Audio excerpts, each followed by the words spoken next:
It's just, I get more out of volunteering than I can provide to any of our clients. And I've gotten to know a lot of our clients on a one-on-one basis. Some of it's happy and some of it is sad. I'll give you a story that's really stuck with me. We used to have this person. He was homeless, but he would come in every week for his bag of food. You know, it wasn't anything serious. We'd always just be talking about the weather and the sports. But I did know that he had cancer, and he went into chemotherapy, and usually he had a place to stay. So I talked to him about that. And so one time I was joking with him, and I said, well, don't worry, you'll be going to live for a long time. And he said, you know, Dave, he says, it's hot out there. I don't think I want to do this anymore. And it just hit me at that point about what, you know, life can be like. And then, unfortunately, he died that following week. It was really just having that discussion, and all of a sudden, that event happening. Things like that really just, I think, just makes me think about my life and how I would like to lead my life differently than I do sometimes. And so having those experiences is really, you know, is something that I think I'm thankful for. Being involved in the food pantry. I also look at our volunteers, and they're just a great group of people. You know, some of them are families, and like they'll bring their little kids. Our clients really enjoy it too. They'll be laughing and smirking as the kids are trying to help out. I think our volunteers really enjoy the time that they are able to spend at the pantry. Historically, we had it on a Friday and a Saturday, and so there was a different process back then. We actually then bagged the groceries on Thursday night. And there's a whole team of people that would do that. And that team of people really got very close together. And that was really, I think, an opponent part of their Thursdays. And that's something that I miss that we don't have anymore, because we went to a Saturday distribution schedule where the clients are actually able to pick out, so we don't need the bagging to be done as historically done. But the volunteers really do bond, you know, and they really enjoy what they're doing. And I think that's also important, is for the volunteers to have a great experience. The food pantry is just part of the social ministry of the church. And one of the other elements of it is the loaves and fishes dinner. And so that is done on every Friday. And so we actually highlight that to all of our clients as well. We want them to come in for dinner. It's a great dinner. And one of the more recent changes we've done now with the loaves and fishes is that they're now part of the Greater Chicago Food Depository. So that we can take advantage of bulk buying, and they could get things for less money than if they were going out to the grocery stores and buying it. We actually have a number of teams that actually work together to accomplish this. So it really starts with the team that really is buying or acquiring all the food through the Greater Chicago Food Depository. Karen is leading that team right now, but basically she comes in on a Monday and actually takes inventory.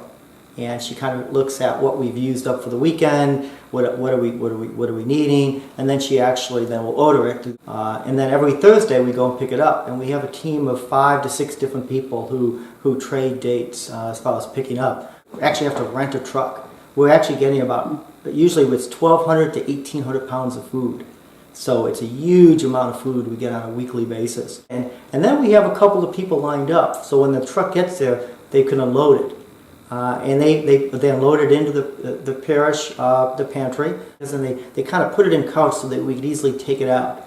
And then the loaves and fishes team on Friday, they set up for us so that when we come here at Saturday at 9 o'clock, we're ready to roll. The food's basically on shelves, ready to go. The pantry is set up, and all we have to do is really kind of take the food from the pantry and put it on the tables, organize it, and then let our clients in. There's a handful of clients that'll get there at 5:30 in the morning for a 10 o'clock distribution. Our clients actually came up with this, where they came up with a system of having numbers. And so you get a number based on what time you get there. And at 7 o'clock, we start to hand out numbers. Well, there'll be 30 people in line already at 7 o'clock in the morning.